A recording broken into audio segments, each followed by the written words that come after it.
නිවන් මඟ විමසුම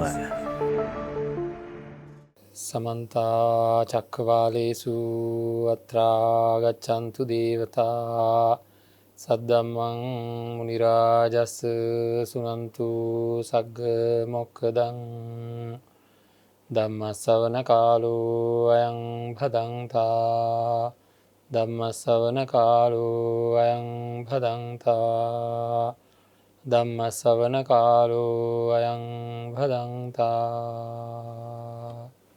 නමෝ තස්ස භගවතු අරහතෝ සම්මා සම්බුද්දස්ස නමෝ තස්ස භගවතු අරහතෝ සම්මා සම්බුද්දස්ස නමෝ තස්ස භගවතු අරහතෝ සම්මා සම්බුද්දස්ස ඒකායනෝ අයං භික්ඛවේ මග්ගෝ සත්තානං විසුද්ධියා ශෝක පරිද්දවානං සමතික්කමාය දුක්ඛ දෝමනස්සානං අත්තගමාය ඥායස්ස අධිගමාය නිබ්බානස්ස සච්චි කිරියාය අදිදං චත්තාරෝ සතිපට්ඨාන සද්ධා බුද්ධ සම්පන්න පින්වත්නි සම්මා සම්බුදුරජාණන් වහන්සේ දේශනා කරපු ආකාරයට අපේ ජීවිතය සකස් කරගන්න අනිවාර්යයෙන්ම කළ යුතුම දෙයක් තමයි ඒ සකස් කර ගැනීම සඳහා කටයුතු කිරීම. ඉතින් එවැනි අරමුණකින් තමයි අපි නිවන් මඟ විමසුම ධර්ම දේශනාව දේශනා කරන්නෙත් ඒ වගේම මේ ශ්‍රවණය කරන ඇත්තෝ ශ්‍රවණය කරන්නෙත් අපි දෙපාර්ශ්වයම යහපතක් ඇති කර ගැනීම සඳහා තමයි මේ කාර්යයෙහි යෙදෙන්නේ. මේක බුදුරජාණන් වහන්සේගේ ශාසනය. අපි එකතු වෙලා බුදුරජාණන් වහන්සේගේ ශාසනයේ අපි කළ යුතු දේ පිළිබඳවයි මේ සාකච්ඡා කරන්නේ. අපේ පින්වත්නි ශෝක පරිදේව දුක්ඛ දෝමනස්ස අපිට ඇති වෙනවා. මේ ඇති වෙන ශෝක පරිදේව දුක්ඛ දෝමනස්සයන් හමුවේ අපි හැම වෙලේම උත්සාහ කරන්න ඕනේ. හැම වෙලේම උත්සාහ කරන්න ඕනේ ජීවිතේ කොහොම හරි කරලා ජයග්‍රාහී ඉලක්කවලට යන්න. එතකොට එතනදී ජයග්‍රහණය කියලා කියන්නේ පැහැදිලිවම ශෝක පරිදේව දුක්ඛ දෝමනස්ස කියන ඒවා නැති කර ගැනීමයි. ඒවා නැති කරගන්න කළ යුතු නොකළ යුතු දේ හැම වෙලාවකම සිද්ධ කරන්න ඕනේ. හැම වෙලාවකම කළ යුතු නොකළ යුතු දේ සිද්ධ කරන්න ඕනේ. ඉතින් හොය බලන්න ඕනේ දුක් දුම්නස් තියෙනවා නම් කොහොමත් ශෝක පරිදේව තියෙනවා නම් කොහොමත් පරාදයි. ඉතින් කළ යුතු නොකළ යුතු දේ තමයි අපිට ශෝක පරිදේව ඇති වෙන්නේ තණ්හාව හින්දා. තණ්හාව ඇති වෙන්නේ අවිද්‍යාව හින්දා. අවිද්‍යාව කියලා කියන්නේ මේ ලෝකෙහි තියෙන මේ ස්වභාව ධර්මයේ තියෙන සත්‍ය తත්වය නොදන්නකම හින්දා. අපේ හිතට ඒක වැටහිලා නැති හින්දා අත්දැකලා නැති හින්දා අපි පිටින් උඩින් යමක් අත්දකිනවා ඇතුළ පිරික්සන්නේ නැතුව. අඩුම ගානේ මනුස්ස ශරීරේ පවා. මනුස්ස ශරීරයේ සම්මතයේ තියෙන දේ පවා සම්මතය තුලත් අපි මුලා වෙලා ඉන්නවා. ඒක හැමදාම මතක තියාගන්න. මනුස්ස ශරීරයේ ඇතුළ පිරික්සන්නේ නැහැ. පිටින් පේන පිටින් පොත්ත පිරික්සනවා. ඇතුළ යන්තම් චුට්ටක් පිරික්සන්න පුළුවන් නම් ලොකු ප්‍රශ්නයක් විසඳෙනවා. දන්නවා හැබැයි. පිරික්සන්නේ නැහැ. ඇතුළ දන්නවා. ඇතුළේ තියෙන මේවයි කියලා දන්නවා. මේ සාමාන්‍ය පුද්ගලයාටවත් මතක් වෙන්නේ අඩුම ගානේ. සමහරලාට ශරීරයේ කපලා බලන ශරීරයේ කපලා අධ්‍යයනය කරන අය ඉන්නවා එක වෘත්තීන් වල. එයාලටත් සාමාන්‍ය පරිසරයේදී සුන්දරයි මధుරයි ප්‍රියයි කියලා අදහස් ඇති වෙනවා. ඉතින් හොඳටම දන්න අය දැන් අපි හුඟක් අය ගොඩක් කට්ටිය දන්නවා ශරීරාභ්‍යන්තරය අපි අඩුම ගානේ වීඩියෝ පටයකින් හරි දැකලා තියෙනවා. ඉතින් ඒ දැකලා තිබුණාට හැම වෙලේම මේ අපි කොයිතරම්නම් අපේ ජීවිතය සුරක්ෂිත කරගන්න ඕනද කියන එක ගැන හිතනවා නම් මේ අභ්‍යන්තර දැනගන්න පුළුවන්කම තියෙනවා. ඉතින් හැම නිමේෂයකම වගේ අපේ පැත්තෙන් අපි උත්සාහ කරන්න ඕනේ ඒ හැම දෙයක්ම නිරවුල් කරගන්න ඒකට ඇත්ත දකින්න. ඒ සඳහා තමයි පසුගිය දින කීපෙම අපි නිබ්බේධික සූත්‍රය පිළිබඳව දීර්ඝ විස්තරයක් සිද්ධ කරගත්තේ. නිබ්බේධික සූත්‍රයට අනුව කොහොමද අපි ජීවිතය සකස් කරගන්නේ කියලා. ඉතා තියුණු අවබෝධයක් සඳහා කියලායි නිබ්බේධික සූත්‍රයේ සඳහන් කරලා තියෙන්නේ. තියුණු අවබෝධයක් සඳහා කියලායි. හොඳයි. දැන් එතකොට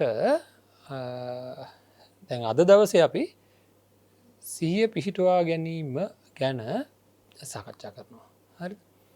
ඒ සාකච්ඡා කරන්නේ නිබ්බේධික සූත්‍රය පුරාවට අපිට කතා කරන්න පුළුවන්කම තිබුණා අපේ ජීවිතයේ තියෙන පුංචි පුංචි තැන් ගැන මේ භවය ඊළඟ භවය ගැන පවා යම් කිසි විශාල සිහියක් ඒ කියන්නේ අර මේ කියන්නේ පොඩි දෙයක් හොයාගෙන යනකොට ලොකු දෙයක් හම්බුනොත් එහෙම අර අල්ලක් ඉල්ලනකොට මල්ලක් හම්බුණා කියලා ඒ වගේ ජීවිතයේ මේ ගත කරන ජීවිතය ගැන විතරක් නෙවෙයි සංසාර ජීවිතය ගැන පවා ක්‍රියාකාරීත්වයන් බව මොකද කර්ම ආශ්‍රව ඒවා එතන තියෙන හින්දා දැන් අන්තිමට දුක්ඛ කියලා කියන තැන චතුරාර්ය සත්‍ය ධර්මයේ තියෙනවා. ඇයි එතන තියෙනවා දුකට හේතුව වෙනදට අපි කතා කරන්නේ නැහැ. නිරෝධය නිරෝධගාමිනී පටිපදාව කියන හතර කියන්නේ චතුරාර්ය සත්‍ය ධර්මය. ඊට අමතරව තව දෙකකුත් හම්බ වෙනවා අපිට වේමත්තතා සහ විපාක කියලා. ඉතින් ඒ වගේ කාරණා හයක් ගැන දුක්ඛය ගැන විතරක් නෙවෙයි අනිත් දේවල් ඒ ඔක්කොම ගන්නකොට පංච උපාදානස්කන්ධය සම්පූර්ණයෙන්ම හම්බ වෙනවා. සත්‍තිස් බෝධිපාක්ෂික ධර්ම ටික හම්බ වෙනවා. ඒ ආර්ය අෂ්ටාංග මාර්ගය ගැන කතා කරද්දී ඒවා වර්ධනය වෙන ආකාරය හම්බ වෙනවා. ඉතින් ඒවත් එක්ක මේ නුවණ පිළිබඳව මහා සාගරයක් හම්බුණා වගේ තමයි නිබ්බේධික සූත්‍රය කියලා කියන්නේ. ඒකයි තියුණු නුවණ සඳහා කියලා සඳහන් කරලා තියෙන්නේ අපිට නැති සිහිය උපදින්න බොහෝ වාර ගානක් ඒ ධර්මය ඇහෙනකොට නැති සිහිය උපදින්න. අනේ මං හිතාන් හිටියේ මෙහෙම නෙවෙයිනේ. මං හිතාන් හිටිය විදිහ නෙවෙයිනේ මේ ජීවිතය කියලා නැති සිහිය උපදින්න මහා හේතුවක් වෙනවා. මේ පැහැදිලිවම ඊටා පැහැදිලිවම මේ ජීවිතයේ තේරුම් ගැනීම ඔය වගේ නිබ්බේධික සූත්‍රයේදී අසිහියෙන් හිටිය කෙනාට සිහිය උපදින්න තියෙන ඉඩකඩ ගොඩාක් වැඩි ඒ සූත්‍රය ආශ්‍රය කරද්දී. එතකොට අපිට ජීවිතේ හැමදාම වෙච්ච සංසාරික ජීවිතේ අපි බුදුවරුන්ගෙන් බණ අහලා ඇති. හරි. මේ ජීවිතෙත් අපි දැන් ඕන තරම් ඉපදිච්ච දවසේ ඉඳලා බුදුරජාණන් වහන්සේගේ ධර්මය අපි හදාරලා තියෙනවා. අපේම අයගෙන් අහලා තියෙනවා. ඒ වගේ ගොඩාක් දේවල් අපි අතින් සිද්ධ වෙලා තියෙනවා. එතකොට අන්න ඒවා ගැන අපි ඉතාම හොඳින් විමසා බලන්ඩ බලපුහාම අපිට තේරුම් ගන්නට පුළුවන් වේවි තේරුම් ගන්නට පුළුවන් ඇත්තටම සැරෙන් සැරේ මං හිතා හිටිය විදිහ නෙවෙයි ඇත්තටම කර්මය කියලා කිව්වම මං හිතා හිටිය විදිහ නෙවෙයි ආශ්‍රය කියලා කිව්වම මං මගේ ජීවිතය ගැන හිතා හිටිය විදිහ නෙවෙයි වේදනාව කිව්වම වේදනාවේ විවිධත්වය සංඥාව කිව්වම විශේෂයෙන්ම අපි ගොඩාක් ඉස්මතු කරලා පෙන්වනවා සංඥාවේ විපාකය ගැන මතක ඇති මේක අර පස්සෙන් පන්න නැවත වැරදි විදිහට ඒක හඳුනාගත් දේ විපාකයක් විදිහට එන විදිහ සංසාරික ජීවිතේ කොච්චර භයානකද කියලා.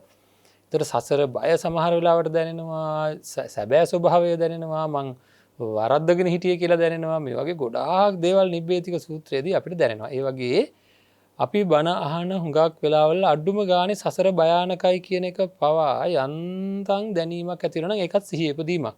මම මේ මොනවද කරන්නේ ඇත්තට කියලා අපිට සිහිය උපදිනවා. ඔන්න ඔය උපදින සිහිය තමයි අපි වර්ධනය කරගන්න. එතන තමයි අපිට හම්බෙන තැන යම් කිසි වෙලාවක කුමන හෝ ආකාරයක ධර්ම දේශනාවකින් හෝ සූත්‍ර අධ්‍යයනයකින් හෝ කොහේ හරි තැනකදී අපිට ජීවිතය පිළිබඳව සිහිය ඉපදුනා නම් අන්න ඒ උපදින සිහිය අපි පවත්වා ගන්නට ඕන. ඒක තමයි මූල ධර්මය. යදිදං චත්තාරෝ සතිපට්ඨාන කියලා දේශනා කරපු තැන මොනවටද සතිපට්ඨානය? ඒකායනෝ අයම් භික්කවේ. ඒ සතිපට්ඨානය තමයි ඒකායන මාර්ගය. මොනවටද? ශෝක පරිද්දවානං සමතික්කමාය දුක්ඛ දෝමනස්සානං අත්තංගමාය ඥායස්ස අධිගමාය නිබ්බානස්ස සච්චිකිරියාය. හරි. ඒතකොට නිවන් දැකීම සඳහා නිවන සාක්ෂාත් කර ගැනීම සඳහා ඊළඟට ශෝක පරිදේව දුරු කර ගැනීම සඳහා දුක්ඛ දෝමනස්යන් නැති කර ගැනීම සඳහා එතකොට නුවණ ඇති කර ගැනීම සඳහා මාර්ගසිත ආදී ඥානයන් පහළ කර ගැනීම සඳහා ඕන කරන මාර්ගය තමයි සිහිය පවත්වා ගැනීම. ඔතන තමයි අපේ අඩුපාඩුව තියෙන්නේ. අපිට ඉපදුන සිහිය පවතින්නේ නැහැ. ඒ සිහිය විශේෂයෙන් අකුසල හමුවේ සම්පූර්ණයම මෝහය ඇති කරන අකුසලය හමුවේ මේ සිහිය කියන එක ඉගිලිලා යනවා. හරිද? යහපත් සතිය කියන එක නම් නැත්තටම නැති වෙලා යනවා. ඉතින් පිස්සු වගේ ජීවත් වෙනවා. අර සිහිය ඉපදිලා කාලයක් යම් කිසි වෙලාවක සිහිය ඉපදිලා පොඩි කාලයක් එක තියලා ලොකු කාලයක් සිහිය නැතුවම ජීවත් වෙනවා. ඉතින් මේ රෝගය තමයි අපිට තියෙන්නේ. හිඳ උනන්දුවෙන් ඉතා උනන්දුවෙන් සිහිය පවතින ආකාරයට වැඩ කරගන්න අපි හැම වෙලේම උත්සාහ කරනවා. හැමදාම කියනවා තුවාලෙට බෙහෙත් දාන්න ඕනේ තුවාලේ රිදෙද්දිමයි කියලා. ඉතින් අසිහියෙන් ඉන්නකොටයි අකුසලයේ ප්‍රබල වෙලා තියෙනකොට තමයි අපිට හොඳට රිදෙන්නේ. ඒ වෙලාවෙම තමයි ඒ කාලය තුලදීම තමයි අපිට කොහේ හරි තැනකදී ඉපදිච්ච සිහියක් ධර්මය තුලින් කටයුතු කරනකොට කොහේ හරි තැනකදී ඉපදිච්ච සිහියක් තියෙනවා නම් අන්න ඒ සිහිය පවත්වා ගන්න ඕන වැඩපිළිවෙල කරන්න ඕන. සිහිය ඇති උනේ මොනවා කරන්න කියලාද අපි? දැන් උදාහරණයක් විදිහට අපි වේදනාව ගැන හිතමුකෝ. වේදනාව ගැන මම අර මීයඹ ගැන කියලා එහෙම උදාහරණයක් කිව්වා නිබ්බේධික සූත්‍රයේදී. ඉතින් ඇත්තටම අපි මේ වගේ විවරණයක් සිද්ධ කරගන්නට ඕනේ සූත්‍ර ධර්මයක් ඉවරනාට පස්සේ. එතකොට කාට හරි කෙනෙකුට ඇත්ත තමයි මේ වේදනාව ඇති වෙලා නැති වෙලා යනවා මේක මට අයිති දෙයක් නෙවෙයි මට ඕන හැටියට ඇති වෙන එකක් නෙවෙයි කියලා කාට හරි කෙනෙකුට පොඩි සිහියක් ඉපදුනා කියලා හිතන්න. අන්න ඒ ඉපදුනා වූ සිහියත් එක්ක හරි ඒ ඉපදුනා වූ සිහියත් එක්ක අපි හැම වෙලේම බලන්න ඕනේ හැම වෙලේම බලන්න ඕනේ ඒ ඉපදුන සිහියත් එක්ක මේ ඉදිරි කටයුතු වලදී ඒ සිහිය ඉපදුනේ කොහොමද මට ඉදිරියේදීත් සිහිය උපද්දවා මේ සිහිය උපදින්න ඕනේ. සිහිය ඉපදුනේ කොහොමද? අපේ පින්වත්නි සිහිය උපදින්නේ පැහැදිලිවම සිහිය උපදින්නේ කිසිම කාරණාවක් හින්දා නෙවෙයි. පැහැදිලිවම සිහිය උපදින්නේ ඒ ගැන මෙනෙහි කරපු හින්දා. වේදනාව ගැන මෙනෙහි කරලා යථාභූත ස්වરૂපයෙන් එහෙම මෙනෙහි කරනකොට ඇත්ත නේනම් කියලා සිහිය ඉපදුනා. එතකොට මේක හේතුඵල ධමයක්. හරිද? හේතුඵල ධමේ ස්වභාවය තමයි හේතු ඇති කල්හි ඵලය ඇති වෙනවා හේතු නැති කල්හි ඵලය ඇතිවන්නේ නැහැ. හේතු ඇති කල්හි ඵලය ඇති වෙනවා හේතු නැති කල්හි ඵලය ඇති වෙන්නේ නැහැ කියන එක වේදනාවෙහි යම් කිසි ආකාරයක ඒකට යොදා ගන්න පුළුවන් මූල ධර්මයක් තමයි හේතුඵල ධම. එහෙනම් මම මෙනෙහි කරපු හින්දා මට සිහිය ඉපදුනා. වේදනාව ගැන දේශනා කරලා බුදුරජාණන් වහන්සේ දේශනා කරලා තියෙන ආකාරයට සමුදය ධම්මානුපස්සීවා වය ධම්මානුපස්සීවා කියලා මෙනෙහි කරා. ඇති වෙන්නට හේතු කවරේද නැති වෙන්නට හේතු කවරේද? මෙහෙම මෙනෙහි කරනකොට ඇති වෙන්නට නැති වෙන්නට හේතු මොනවද කියලා හේතු මෙනෙහි කරනකොට මට වේදනාව ගැන මේක එක්තරා ක්‍රියාවලියක් මේක මගේ වසඟයට ගන්න පුළුවන් ක්‍රියාවලියක් නෙවෙයි කියලා යම් කිසි සිහියක් ඇති වුණා කියන්නකෝ. එතකොට මේ ඉපදුනා වූ සිහියක් තිබේ නම් අන්න ඒ සිහිය ගැන අපි තේරුම් ගන්න ඒ ඉපදුනා වූ යම් සිහියක් තියෙනවා නම් ඒ සිහිය ඉපදුනේ මෙනෙහි කිරීමෙන් නම් ඒ සිහිය පවත්වා ගන්න මොකද කරන්න ඕන? නැවත මෙනෙහි කරන්න ඕනේ. තමන්ට සිහිය ඉපදුන කාරණාව හොඳින් මතක තියාගෙන ඒක දෛනිකව මෙනෙහි කරන්න ඕනේ. ඉතින් භාවනා කරනවා කියන්නේ ඔන්න ඔතනදී අපේ භාවනා කමටහන කරගන්න ඕනේ අර සිහිය ඉපදිච්ච තැනමයි. ඒක හරියම ප්‍රායෝගිකයි. එක සැරයක් දෙසරයක්වත් අපි වෙනත් භාවනාවක් කරද්දී සිහිය නැති වෙන හින්දා තමයි ඉපදිච්ච සිහිය වේදනාව ගැන සංඥාව ගැන විඥානය ගැන සංකාරය ගැන මොනවා හරි දෙයක් ගැන ඉපදිච්ච සිහිය පංච උපාදානස්කන්ධය ගැන විශේෂයෙන්ම කොහේ හරි තැනකදී සිහිය ඉපදුනා නම් ඒ ඉපදිච්ච සිහිය පවත්වා ගැනීම කියන එක සඳහා අර කරපු මෙනෙහි කිරීම නැවත නැවත කරන්න ඕනේ. එතකොට ඒ සිහිය පවත්වා ගන්න පුළුවන්. අන්න ඒක තමයි පළවෙනි කාරණාව. භාවිතා බහුලී කතා කියලා සඳහන් කරේ දේශනාවේ මේක බහුලව භාවිතා කරන්න නැවත අනුස්සති කියලා කියන්නේ නැවත සිහි කරන්න. ඒ සිහිය පවත්වා ගන්න බාධාවල් වෙනකොට තමයි ප්‍රබල බාධාවල් වෙනකොට තමයි අපිට මරණ සතිය, මෛත්‍රිය, අසුභය මේ වගේ භාවනාවල් බුද්ධානුස්සතිය වැනි සතර කමඨහන විශේෂයෙන් සතර කමඨහන අර එන බාධාවල් නැති කර ගැනීම සඳහා. හරි ඕනම තැනකදී ඒ එන බාධාවල් නැති කර ගැනීම සඳහා තමයි අපිට මේ සතර කමඨහන කියලා දෙයක් තියෙන්නේ. ඉතින් ඒවා ඊළඟට කොහොමත් හිත ශක්තිමත් නෑ වගේ තේරෙනවා නම් සීලයෙන් අපි පිරිසුදු වෙලා ඉන්න ඕනේ.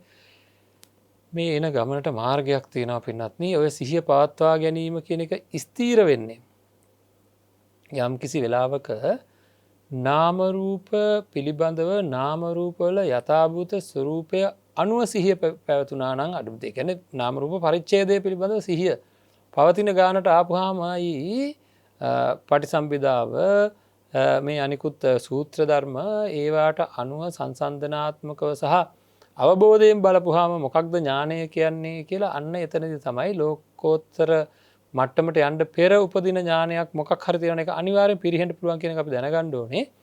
එහෙනම් ඒ ඔක්කොම සංසන්දනය කරනකොට අපිට තේරුම් ගන්න පුළුවන් නාම රූප පරිච්ඡේද ඥානය කියලා කියන්නේ නාම රූප පිළිබඳව සිහිය පිහිටුවා ගත්තා කියන තැනයි. මේක පටිසම්භිදා මග්ග ප්‍රකරණේ පැහැදිලිව තියෙනවා මේ සිහිය පිහිටුවා ගැනීම ස්ථීර වෙනවා මේ පිළිබඳව ධ්‍යාන මට්ටමකට ආසන්න වෙන තුරුවත් අඩුම ගානේ මේ සිහිය අරගෙන ඇවිල්ලා නම් සිහිය ස්ථීර වෙන බව ඒ කියන්නේ සිහිය වෙනස් වෙන්නේ නැතුව පවත්වා ගන්න පුළුවන් බව ඒ කියන්නේ తాවකාලිකව ඒ සිහිය පවත්වා ගැනීම කියන සිද්ධිය සංසිද්ධිය සිද්ධ වෙන්නේ ඒ තරම් එහාට යනකම් මේ කුසලයේ ප්‍රබල කරගත්තාම බව සඳහන් වෙනවා. ඉතින් අපිට පැහැදිලි ඥානය කියලා කියන්නේ සිහිය පිහිටුවා ගැනීමයි කියලා. ඒ කියන්නේ නාම රූප පරිච්ඡේද ඥානය ඉපදුනා කියන්නේ නාම රූප පිළිබඳව සිහිය පිහිටුවා ගත්තා කියන එක. ඉතින් මේ විදිහට අපි මේවා ඉදිරියට අරගෙන යන්න ඕනේ. මේ විදිහට අපි ඉදිරියට මේවා අරගෙන යනකොට අපිට පුළුවන්කම තියෙනවා අපේ ජීවිතේ හදාගන්න අපිට ඕන කරන ආකාරයට. ඉතින් හැම වෙලාවකම වගේ උත්සාහ කරන්න ඕනේ මේ ඉපදිච්ච සිහිය පිහිටවා ගන්නට. මේක සසර ජීවිතේ අපිට හම්බෙන පුදුම ලාභයක් සිහිය පිහිටවා ගන්න කියලා ලැබෙන අවවාදය පමණක් ඇති. පොඩ්ඩි සිහියක් හරි මරණය ගැන හරි සිහිය පිහිටවාගෙන වාසය කිරීමෙන් අනාගාමී ඵලය දක්වා යන්න පුළුවන් බව බුද්ධ දේශනාවේ සඳහන් වෙනවා. අස්ති පිළිබඳව ඒ කියන්නේ අට්ටික සංඥාවෙන් සිහිය පිහිටවාගෙන වාසය කිරීමෙන් ඉහළ මානසිකත්වයකට ඒ කියන්නේ අනාගාමී දක්වාම වර්ධනය කරගන්න පුළුවන් බව ධර්මයේ සඳහන් වෙනවා. මොකද ඒ සිහිය පිහිටවා ගැනීම වෙන්නේ මොන හරි එක පොඩි දෙයක් ගැන හරි සත්‍ය తත්වය ගැන සිහිය පිහිටවා ගැනීමෙන් සිද්ධ වෙන්නේ අපිට තියෙන උපාදාන අයින් වෙන එකත් නැති උපාදාන ඇති වෙන එක වළක්වන එකත් සිහිය පිහිටවලා තියෙනවා කියන්නේ ඒකනේ. තියෙන උපාදාන තණ්හා දෘෂ්ටි මාන්න සහිතව අනිශ්චිතව වාසය කරනවා සහිතව වාසය කරන්නේ නැහැ. ඒක කෙරෙනවා සිහියක් තියෙනකොට ඒ සිහියේ ප්‍රමාණයට අනුව ඒ සිහියට ඉපදුන කුසලය කොපමණකින් පෝෂණය වෙලා තියෙනවද? උදාහරණයක් නාම රූප පරිච්ඡේදය ගැන විතරක් සිහිය ඉපදිලා නුවණ ඇති කරගත්ත කෙනෙකුට සිහිය ඉපදිලා තියෙනවා නම් එයා ඒ පිළිබඳව සිහියෙන් වාසය කිරීමෙන් එයාට හේතු දැනගැනීමේ නුවණ එතන නැහැ. එයාට ඒ වුණාට නාම රූප දෙකක් කියන සත්පුද්ගල සංඥාව කඩාගෙන තියෙනවා. ඒ වෙලාවේ කැඩිලා තියෙනවා. ඉතින් ඒක පවත්වා ගැනීමෙන් තමයි ස්ථිරත්වයට යන්න පුළුවන්. ඒ සිහිය පවත්වා ගන්නකොට එයාට හරි වැඩක් වෙනවා. නාම රූප පරිච්ඡේදය කියන සිහිය පවත්වාගෙන වාසය කරන කෙනාට මේ නාම પરම්පරාව ඇති වෙන්න හේතු මොනවාද? රූප પરම්පරාව ඇති වෙන්න හේතු මොනවාද කියලා දැනෙන්න පටන් ගන්නවා. නාම પરම්පරාවට හේතු මොනවද? රූප પરම්පරාවට හේතු මොනවද කියලා දැනෙන්න පටන් ගන්නවා. අන්න එහෙම දැනিলা ඒ හේතු පිරික්සනකොටත් ආය සිහිය උපදිනවා. මේ නාම પરම්පරාව කියලා එකක් තියෙනවා. මේකට හේතු වෙන්නේ මේවනේ. හේතු වෙන්නේ මේවනේ. රූප પરම්පරාවට හේතු වෙන්නේ මේවනේ කියලා දැනගන්නවා. අන්න ඒ දැනගැනීමම හේතු වෙනවා. හරිද? ඒ දැනගැනීමම හේතු වෙනවා පච්ච පරිග්ඝහ ඥානය උපද්දවන්න. ඊට පස්සේ අර හේතු පිළිබඳව අලුත් සිහියක් උපදින්නේ. කලින් ඉපදුනා වූ නාම රූප පරිච්ඡේදය පිළිබඳ ඉපදුනා වූ සිහිය පවත්වා ගැනීම තමයි හේතු වෙන්නේ. නාම වලට හේතු මොනවාද? රූප වලට හේතු මොනවාද කියලා තේරුම් ගන්න. හරිද? එතකොට අරක පවත්වාගත්තේ නැත්තම් මේකට එන්න බෑ. ඒකයි ධර්මයේ සඳහන් වෙන්නේ. තා පැහැදිලිව මහා සතිපට්ඨාන සූත්‍රයේ අපේ පින්වත්නි සිහිය පිහිටවා ගැනීමෙන් සිද්ධ වෙන ප්‍රතිඵලය මොකක්ද කියලා ඉතා පැහැදිලිව තියෙනවා. අපි අධ්‍යයනය කරන්නට ඕනේ. අත්ති කායෝතිවා පනස්ස සති පච්චුපට්ඨිතා හෝති යාවදේව ඥානමත්තාය පතිස්සති මත්තාය අනිශ්චිතෝච විහෙරති නචකින්චි ලෝකේ උපාදීයති කියලා ධර්මයේ සඳහන් වෙන්නේ පැහැදිලිවම යම් කිසි කෙනෙක් කය ගැන කියලා හිතන්නකෝ කය ගැන සිහියක් පවත්වා ගන්නවාද එන්න ඒ සිහිය පවත්වා ගැනීම හේතු වෙනවා අනාගතයේ පහළ වෙන නුවණක් සහ සිහියක් සඳහා. එහෙනම් සිහිය හේතු වෙනවා ඊට වැඩිය එහා ගිය සිහියකට සහ නුවණකට. මේ සිහිය පවත්වා ගැනීම. දැන් ආයෙ උපදින්නේ සිහියක්. එහෙනම් මොකද කරන්න ඕන? දැන් සිහිය පවත්වා ගැනීම ඊට එහා ගිය නුවණකට සිහියකට හේතු වෙනවා.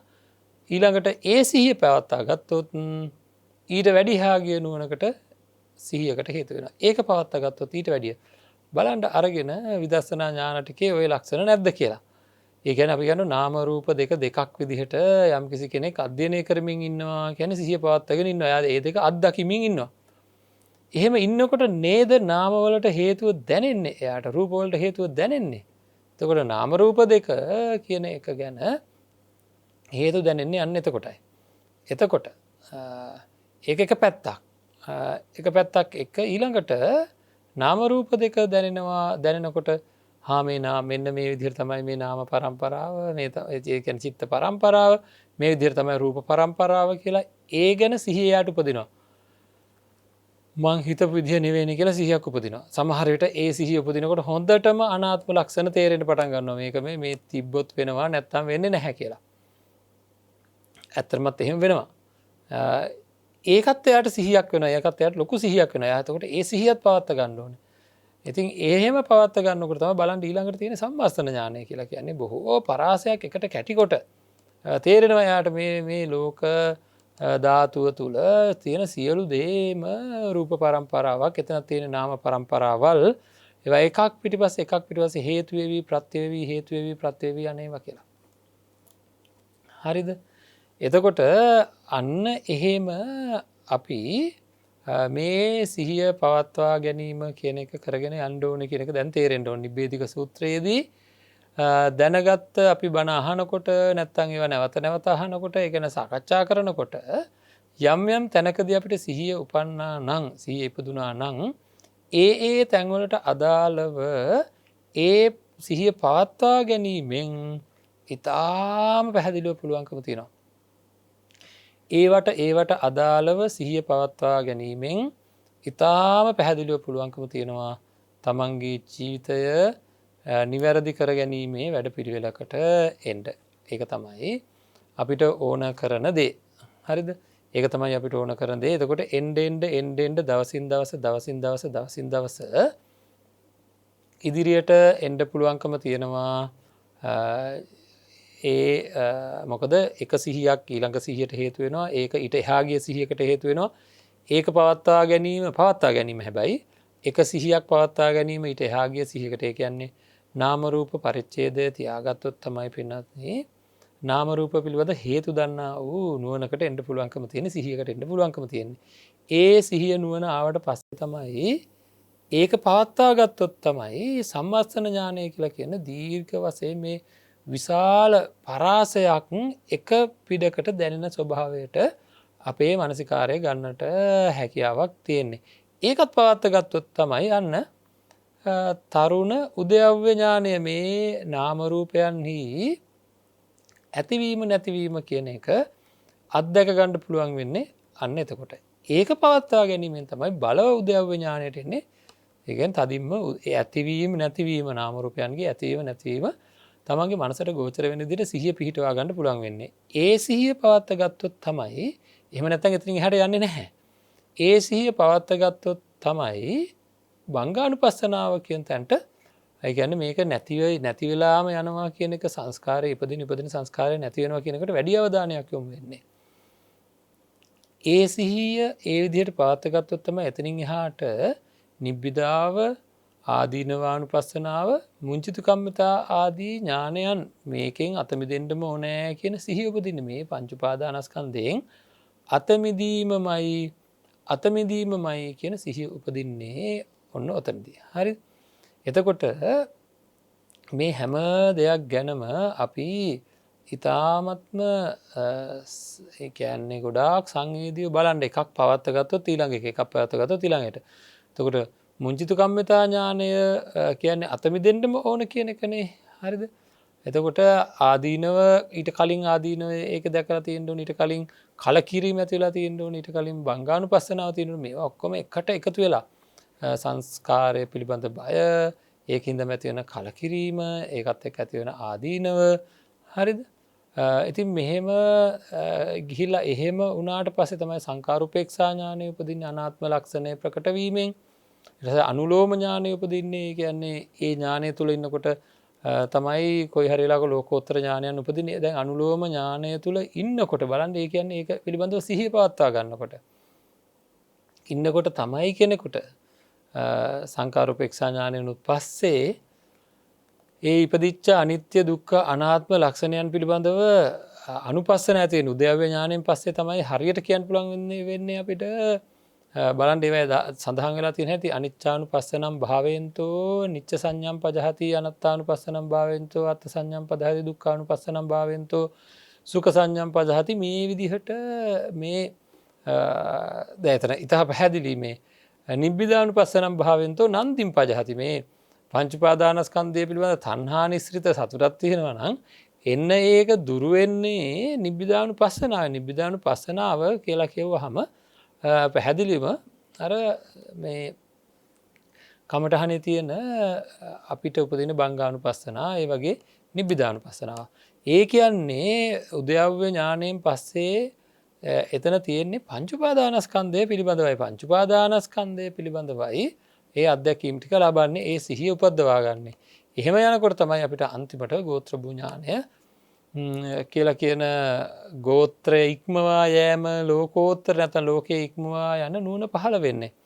ඒකද සිහිය පවත්වා ගැනීම කියන එකෙන් තමයි අපිට කවදා හරි යන්න පුළුවන්කම තියෙන්නේ. කොතන දක්වාද මාර්ගසිත දක්වා යන්නට හැකියාව තියෙන සිහිය පවත්වා ගැනීමෙන්. මේ හැම දෙයක් ගැනම ඉතාමත්ම ඉහළ අවබෝධයක් හැමෝටම තියෙන්නට ඕනේ. මේ කෙරෙන වැඩ පිළිවෙල පිළිබඳව මා යා යුත්තේ කොතන සිටද කියලා. ඉතින් ඒකින්ද අපේ පින්වත්නි, සිහිය කියන එක උපද්දවාගෙන කටයුතු කරන්න කිසිම දවසක බෑ සීලයට සාධාරණයක් ඉෂ්ට කරන්නේ නැත්තම්. ආය මං කියනවා, සිහිය කියන එක උපද්දවාගෙන වාසය කිරීම අපේ ජීවිතේ අපි බලාපොරොත්තු වෙන ඉතා ඉහළම තැන. අන්න ඒ සිහිය කියන එක උපද්දවාගෙන වාසය කරන්නට හැකියාවක් නැහැ යම් කිසි කෙනෙකුට. හැකියාවක් නැහැ සීලයෙන් එයා පිරිසුදු වන්නේ නැත්තම්. සීලයෙන් යම් කිසි කෙනෙක් පිරිසුදු වන්නේ නම් එයාට එතන ඉඳලා තමයි මේ සිහිය පවත්වා ගන්නට හැකියාව, ඒ කියන්නේ හිත ශක්තිමත් වෙන්නේ.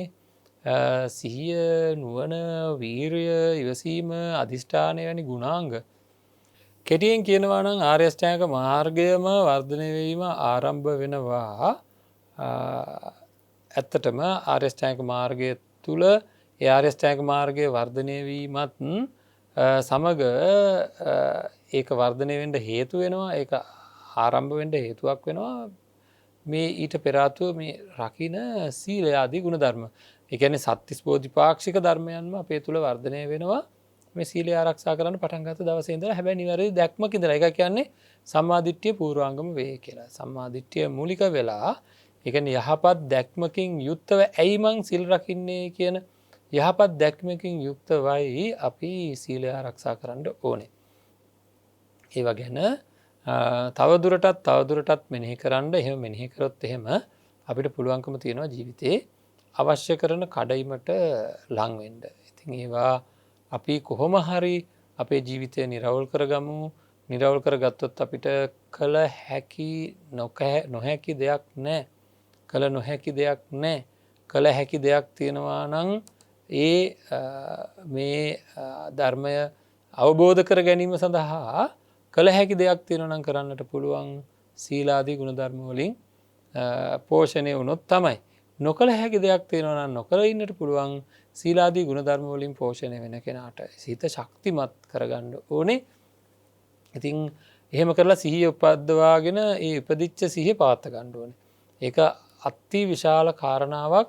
ඒ සඳහා නැවත නැවත මෙනෙහි කිරීම කරන්න සිහියක් ඉපදුනා කියන්නේ අපේ පින්වත්නි, අපි කියන්නේ දැන් ඔය නාගයෙක් මැණිකක් රකින්න වගේ කියලා ඒකට සමාන කරන්න බෑ. ඊට වැඩිය ලොකු කැපකිරීමකින් මේ සිහිය අම්මෙක් දරුවෙක් රකින්නවා කියන දේට වඩා වැඩි ඉතා විශාල කැපකිරීමකින් අපි මේ සීලය ආරක්ෂා කරන්න ඕනේ, සමාධිය ආරක්ෂා කරන්න ඕනේ, උපන් කුසලය ආරක්ෂා කරන්න ඕනේ.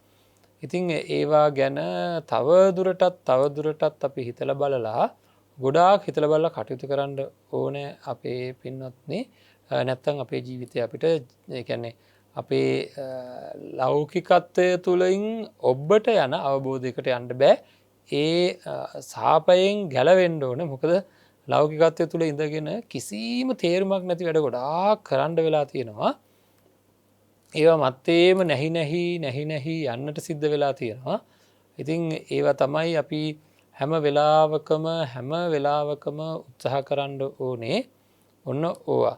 ඉතින් අපේ පැත්තෙන් අපි සාධාරණිෂ්ඨ කරන්න ලැබිච්ච මනුස්ස ජීවිතයට.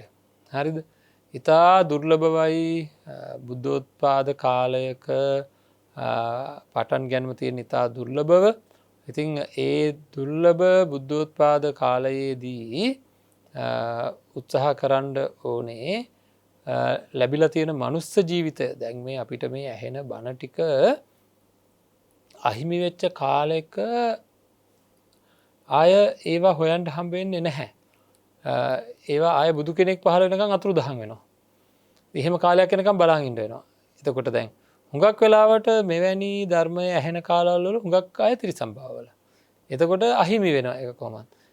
අපරාධය කියලා හිතෙන්නේ ත්‍රිසම්භාවයක ඉපදිලා අහිමි වීම. ඉතින් ඒ භවයේ ආරම්භයේ ඉඳන්ම තියෙන අයට ආය ධර්මයක් අවබෝධ කරගන්නට බෑ. අපරාධ කියලා හිතෙන්නේ මනුස්ස ජීවිතයක් ලැබිච්ච කාලෙක බුද්ධ ශාසනයක් තියෙන කාලෙක අහිමි වුණොත්. ඒකෙදිත් දැන් අද මේ ලෝකයම ගත්තාම කෝටි 700ක් ජනතාව හිටියට ඒකෙන් වැඩිපුර ප්‍රමාණයක් මිත්‍යා දෘෂ්ටික වෙනවා. ඒක අපරාධයක් තමයි. ඊටත් වැඩි අපරාධයක් කියලා හිතෙන ඊටත් වැඩි අපරාධය නිකන් අර අපි කියන්නේ මේ ළඟට ඇවිල්ලා නැති වෙලා ගියා කියලා ඒ වගේ ඊටත් වැඩි අපරාධයක් තමයි මේ ධර්මය ඇහිච්ච අය දැන් ලංකාවේ ඉන්න ධර්මය ඇහෙන අයගෙන් බහුතරයකට ඒ ධර්මය පිළිබඳව හැඟීමක්වත් පහළ වෙන්නේ නැහැ. හැඟීම් පහළ වෙන අයගෙන් වැඩිපුර පිරිසකට ඒ මොහොතේ හැඟීම් පහළ වුණාට සිහිය උපද්දවා ගත්ත සිහිය පවත්වා ගන්නට හැකියාවක් නැතුව ඉතින් මරණ මොහොත දක්වා ධර්මයෙන් ප්‍රයෝජනයක් ගන්නෙ නැහැ. ඉතින් අන්න ඒක හින්දා මේ ලැබිලා තියෙන අවස්ථාවෙන් ප්‍රයෝජන ගන්න අපි හැම වෙලෙම කළ හැකි දේ පිළිබඳව ලොකු උත්සාහයක් ගන්න ඕන. කළ හැකි දේ පිළිබඳව ගොඩාක් හිතලා ගොඩාක් උත්සාහයක් ගන්න ඕනේ. ඉතින් ඒක හින්දා අපේ පැතිවලින් අපි ගොඩක් ප්‍රකටව ප්‍රබලව ජීවිතයේ සකස් කරගන්න ඕනේ. ඒ සඳහා අවශ්‍ය කරන පිඹුරුපත් නිර්මාණය කරගන්න ඕන තමන්ගේ ජීවිතය තුළින්. මේ සඳහා කල්යාණ මිත්‍රයන්ව ආශ්‍රය කරන්න ඕන, නිබඳව කල්යාණ සහායකයන් ආශ්‍රය කරන්න. ඔන්න ඔය පුළුවන් නම් කවුරු හරි කෙනෙක් පත් කරගන්න ජීවිතයට අපි කියන්නේ සහායකයෙක් කියලා, ඇසිස්ටන්ට් කෙනෙක්. හරිද? මොකටවත් නෙවෙයි, සිහිය සඳහා.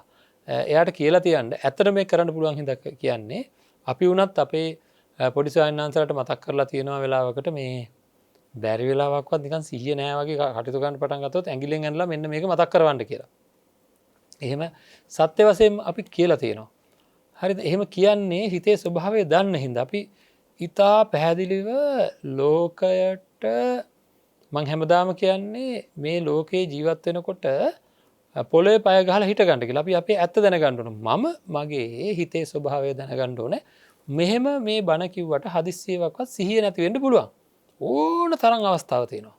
ඒක දැනගෙන මේ මම තමයි පණ්ඩිතයා, මේ බණ කියන කෙනෙක්, කරවා මේවා කියලා මේ මගේ පැත්තෙන් මේ මට මේ මාට්ට එහෙම අනිත් අයට වගේ සිහිය නැති වෙන්නේ නැහැ කියලා හිතන්න ගත්තොත් අපි ඔක්කොම වැරදේ වැටෙනවා. බුදුහාමුදුරු දේශනා කරලා තියෙන දේ ගැනයි අපේ අවධානය යොමු කරන්න ඕනේ. එතකොට අපි මොකද කරන්න ඕන? අපිත් මේ පින්වන්ත අයත් යම් කිසි සිහියක් ඉපදිලා තියෙන වෙලාවක ඔය ළඟ ඉන්නව නම් තව සිහිය ඉපදිච්ච කෙනෙක් මේ වෙලාවේ කියන්න මේ මට අසිහිය ආපු ගමන් පොඩ්ඩක් මතක් කරන්න යන්න කල්යාණ සහායකයෙක් හදාගන්න එහෙම. එයා එතකොට සැරෙන් සැරේ මතක් කරනවා මේ ඔන්න අසිහියට ඇවිල්ලා තියෙන්නේ. මොකද ඔය අර ඕක ඉතින් අපේ පින්නන්ත අයගේ භාෂාවෙන්ම කියයි. මොකද ඔය පිස්සු නටන්නේ. හරිද? කියන්නේ නේද? මොකද පිස්සු කෙලින්නේ කියලා කියන්නේ නේද? කෙලිය කියන්නේ සෙල්ලම. එතකොට මේ පිස්සු වගේ ජීවත් වෙන්නේ මොකද කියලා අහන්ඩ කෙනෙක් ඉන්න ඕනේ. එන්න යාට කියනවා කල්යාණ සහායකයා කියලා. ඉතින් ඒකින්ද අපිට කල්යාණ මිත්‍රයෝ විතරක් නෙවෙයි කල්යාණ සහායකයා. කල්යාණ මිත්‍රයා ළඟට බලහත්කාරයෙන් ඇදගෙන යන්න පුළුවන් කෙනෙක් තමයි කල්යාණ සහායකයා කියන්නේ. එයාට කල්යාණ මිත්‍රෙක් වගේ උදව් කරන්න බෑ, උපදෙස් දෙන්න බෑ. අපි හිතමුකෝ භාවනා කමටහන් දෙන කෙනා කල්යාණ මිත්‍රයා. කල්යාණ සහායකයා කියන්නේ කමටහන් දෙන තැනට ඇදගෙන යන කෙනා මාව. මම කමටහන් වඩපු කෙනෙක් මේ එකපාරටම කමටහන් අමතක වෙලා සිහිය නැති වෙලා පිස්සු වගේ ජීවත් වෙන්න පටන් අරන්. අන්න ඒ වගේ වෙලාවකට මාව ඇදගෙන යනවා නම් යම්කිසි කෙනෙක් මාව ඇදගෙන යනවා නම් යම්කිසි කෙනෙක් අන්න ඒ තැනත්තා කොතෙන්ට ඇදගෙන යනවද? කල්යාණ මිත්‍රයා ළඟට ඇදගෙන යනවා. මෙහෙම යන්න කියලා. හරිද? බලහත්කාරයෙන් හරි ගිහිල්ලා කල්යාණ මිත්‍රයා ළඟ ඉඳෙව්වොත් මාට ආයසරයක් සිහිය උපදිනවා. එක වචනයක් ඇති කල්යාණ මිත්‍රයාගේ එක වචනයක් ඇති බොහෝ දුක්ඛම් කඩලු නැති කරගන්න. හරිද? අන්න ඒ වගේ අපි හැම වෙලේම බලන්න ජීවිතේ ගොඩාක් නිවැරදි කරගන්න. හැම නිමේෂයකම බලන්න. හරිද? ඒක හින්දම අපේ ළඟින් ආශ්‍රය කරන්න එක්කෙනෙක් හරි හොයාගන්න Tamanට සිහිය නැති වෙනකොට ඔන්න සිහිය නැති වෙගෙනයි එන්නේ කියලා තේරුම් ගන්න පුළුවන්. ඒ කියලා දෙන්න පුළුවන් අය ජීවිතයට එකතු කරගන්න.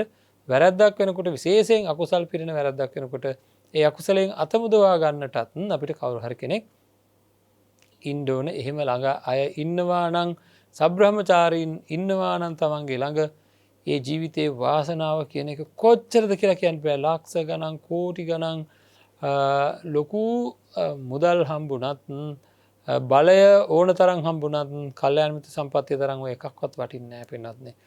ඒකින්ද විනාශ කරගන්න එපා ජීවිතේ. සමහර අය කියනවා මාව යන අපායක ගිය දෙන් කියලා. යන්තම් හරි අපාය ගැන දන්නවනම්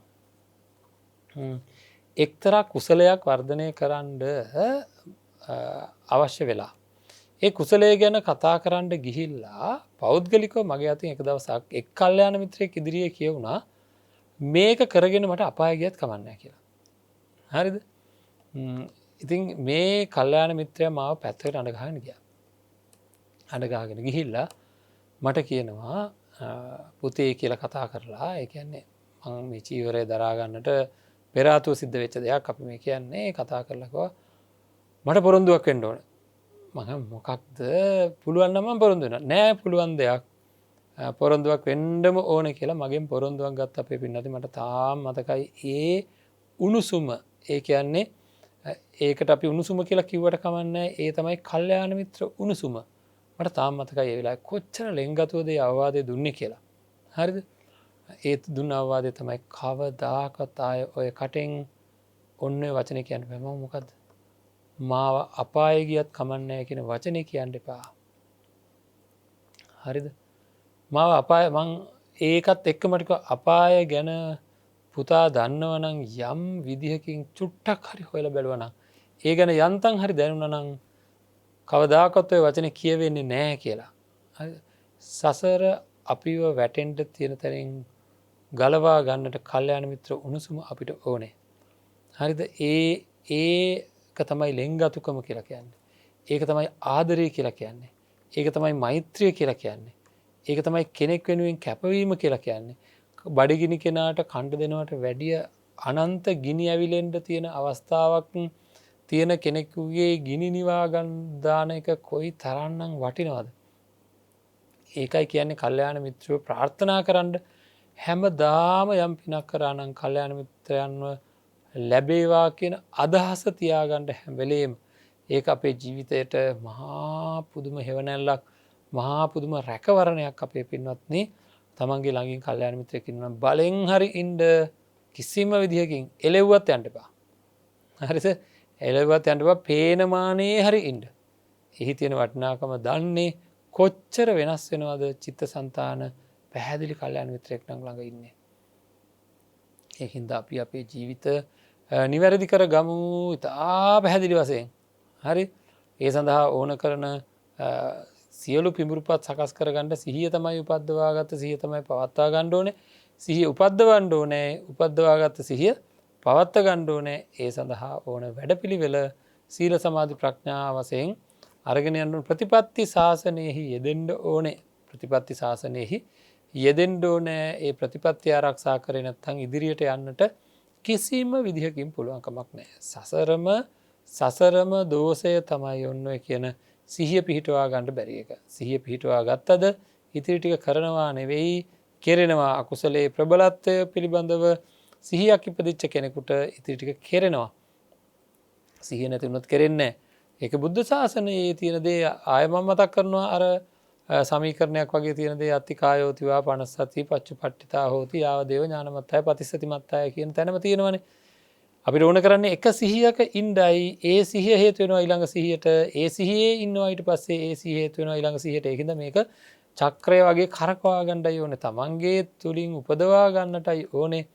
ඒක තමයි මේ කරගන්න උත්සාහ කරන්නේ.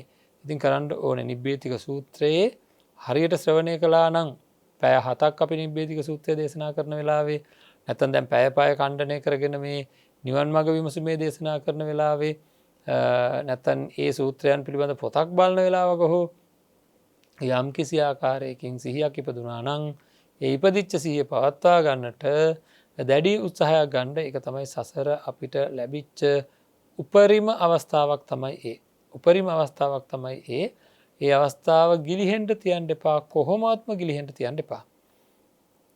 ඒ වගේ සීලය ආරක්ෂා කරමින් සිහිය උපද්දවා ගනිමින් උපද්දවාගත්ත සිහිය පවත්වා ගනිමින් තමන්ට එන සියලු දුක් දුම්නස් නැති කරගන්නට අවශ්‍ය කරන වැඩපිළිවෙලක් නිර්මාණය කරගන්නට අපිට ඉතා හොඳින් පුළුවන්කම තියෙනවා.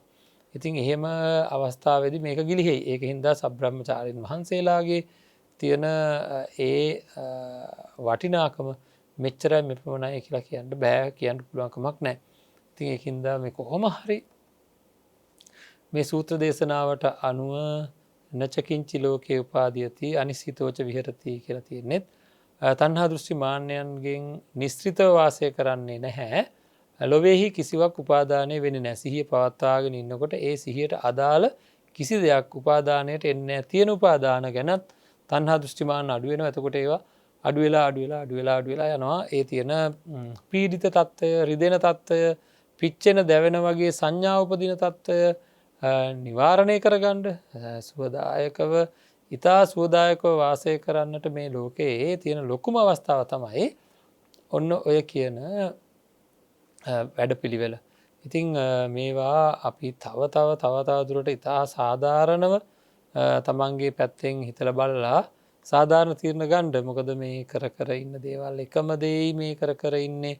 ඒ කර ඉන්න දේවල් අපිට දිගටම සිද්ධ කරගෙන යන්න නම් අපි මෙන්න මේ විදිහේ තීරණයක ඉන්න ඕනේ කියලා අපි ඒ කියන්නේ මේ කරගෙන යන කටයුතු වලදී සිහිය පවත්වා ගැනීමෙන් අපිට ලොකු ලාභයක් අනාගතයේදී තියෙන බව තේරුම් අරගෙන කොහොම හරි මම මේ ගෙවන ජීවිතේ තමන්ගේ ජීවිතේ ගෙවන ගමන් නිවසේදී අනිත් වැඩ කරන වෙලාවල් වල ඉරියව්වල තමන්ට ලැබිලා තියෙන සිද්ධ කරන් තියෙන සියලුම ඉරියව් ටික බුදුහාමුදුරු දේශනා කරලා තියෙනවා. ඒක හරියම ලස්සනට සිහිය කියන්නේ මොකද්ද, සම්පජාන්‍ය කියන්නේ මොකද්ද කියලා සති සම්පජාන්‍ය ගැන දේශනා කරලා තියෙනවා. මහා පරිනිර්වාණ සූත්‍රයේ එහෙම ඉතාම පැහැදිලිව තියෙනවානේ. සිහිය කියන්නේ මොකද්ද, සිහිය සම්පජාන්‍ය කියන්නේ මොකක්ද කියලා. ඉතින් සති සම්පජාන්‍ය යුත්ව අභිකන්තේ පටිකන්තේ ආලෝකිතේ විලෝකිතේ සම්මිජ්ජිතේ පසාරිතේ ආදි වශයෙන් තියෙන මේ සියලු ඉරියව්වලදී තමන් ගැන උපදවාගත්ත සිහිය පවත්වාගෙන වාසය කරොත් අපිට භාවනාවේදී විතරක් නෙවෙයි භාවනාවේදී ඉහළ මානසිකත්වයකට හිත වේගවත්ව පොළඹවනවා.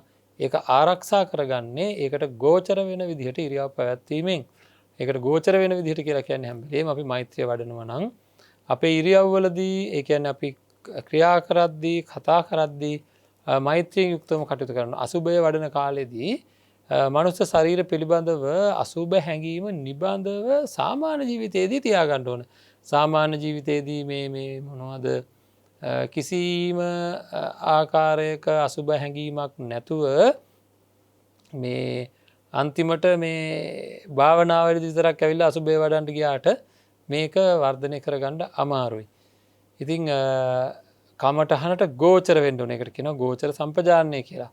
එතකොට කමටහන්ට ගෝචර වෙන විදිහට අභිකන්තේ පටිකන්තේ ආලෝකිතේ විලෝකිතේ සම්විජ්ජිතය ප්‍රසාරිතය සංඝාටිපත්ත චීවරධාරණය අසීතය පීතේ කායිතේ සාහිතයේ උච්චාර පස්සාව කම්මේ ගතේටිතේ නිසින්නේ සුත්තේ ජාගරිතය භාසිතේ තුන්හි භාවය කියන මේ අපි ජීවිතයේ පවත්වන සියලු ඉරියව්ටික උතන තියෙනවා ඒ හැම ඉරියව්වක්ම සිහියෙන් පවත්තන්න ඕනේ. හරිද? ඒ හැම ඉරියව්වක්ම සිහියෙන් පවත්තන්න ඕනේ. අන්න ඒ සිහිනුවන දෙක තමයි අපි ඔය ඉදිරියට අරගෙන යන්නේ අපේ ජීවිත නිවැරදි කරගන්න අවශ්‍ය කරන සියලු කටයුතු සම්පාදනය වෙන්නේ ඔන්න ඔය සිහියෙන් සහ නුවණෙන් කියන දෙකෙන්. ඉතින් ඒවා නැවත අපේ පැත්තෙන් අපි ඊටාම නිරවුල්ව යහපත් කටයුතු සම්පාදනය කරගන්න ඕනේ.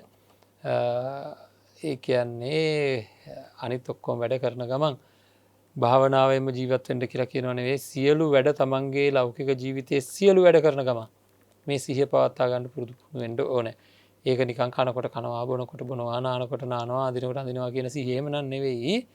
මේ ඉගෙනගත්ත නිබ්බේධික සූත්‍රය පුරාවට කොහේ හරි තැනකදී කෙලෙස් අඩුවන සිහියක් ඉපදුනාද අන්න ඒකයි සිහිය කියන්නේ. ඒ සිහියට කියන්නේ නේපක්කේන සමන්නාගතෝ සති.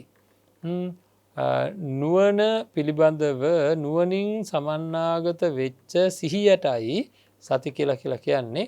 ඒ නුවණ යෙදෙන්න ඕන තැනට. නුවණ යෙදෙනවා කියලා කියන්නේ වෙන මොනවත් නෙවෙයි කාය වේදනා චිත්ත ධම්ම කියලා කියන මේ පංච උපාදානස්කන්ධය පිළිබඳව එහි යථාභූත ස්වરૂපය පිළිබඳ නුවණයි.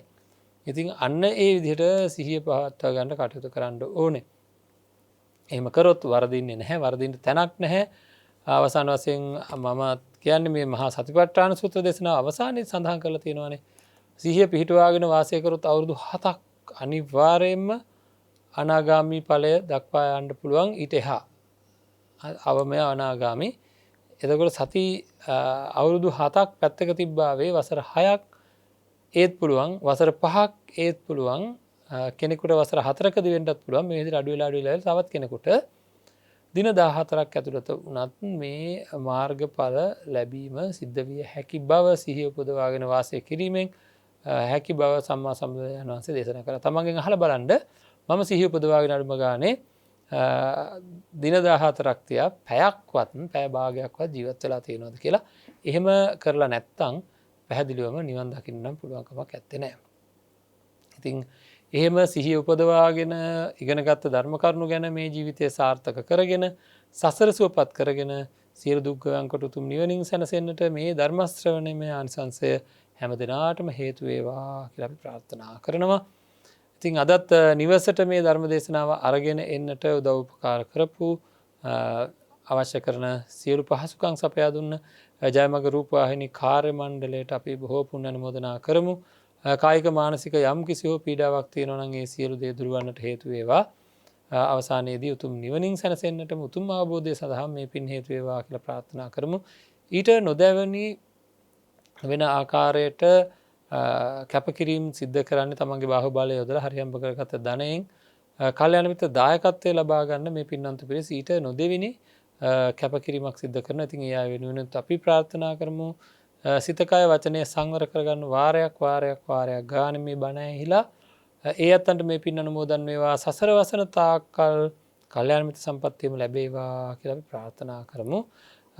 ඒ හැම දිනා වෙනුවෙන් ඉතින් අද දවසේ කල්යාණ මිත්‍ර දායකත්වයේ වශයෙන් සඳහන් කරලා තියෙන්නේ හෝමාගම මාලපල්ල අංක 68න් 1 දරණ නිවසේ පින්වන්ත පිරිසක් විසින් 2020 ඔක්තෝබර් 10 වෙනි දින පරලෝ සැපත් මාලපල්ල 68 නිවසේ විසූ මාකුඹරගේ සෝම්පාල පෙරේරා ආදරණීය පියතුමන්ගේ තෙමස් පූර්ණ සිහි කිරීම වෙනුවෙන් එතුමන්ට සසර දුකින් මිදී ඉක්මනින් භවයකදී නිර්වාණ අවබෝධය කර ගැනීමට හැකි වේවා කියන අරමුණෙන් තමයි මේ නිවසේහි පදිංචි දයාබර දියණිය වාසනා මාකුඹර දයාබර බිරිඳ චන්ද්‍රා තිලකරත්න ආදරණීය බෑණුවන් ධනංජය සෙනවිරත්න සහ දින්සස් මින්හස් ආදරණීය මුණුපුරන් විසින් කියලා සඳහන් කරලා තියෙනවා. මේ දායකත්වය දරන්නේ ඒ අය වෙනුවෙන් තමන්ගේ ඒ පියතුමාට මුත්තණුවන්ට මේ පුණ්‍ය අනුමෝදනා කිරීම සඳහා තවද අප නමින් මිය පරලොව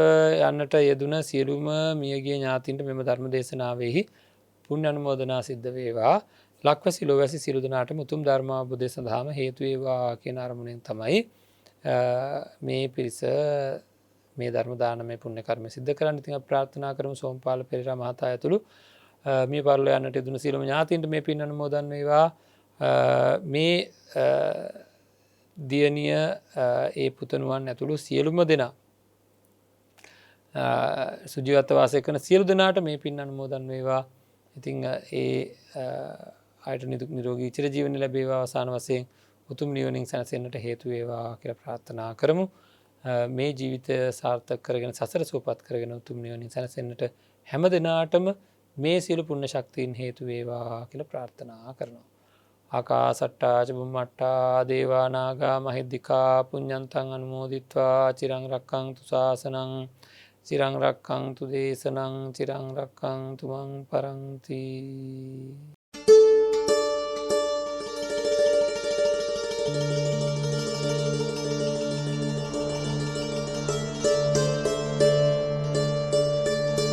නිවන් මඟ විමසුම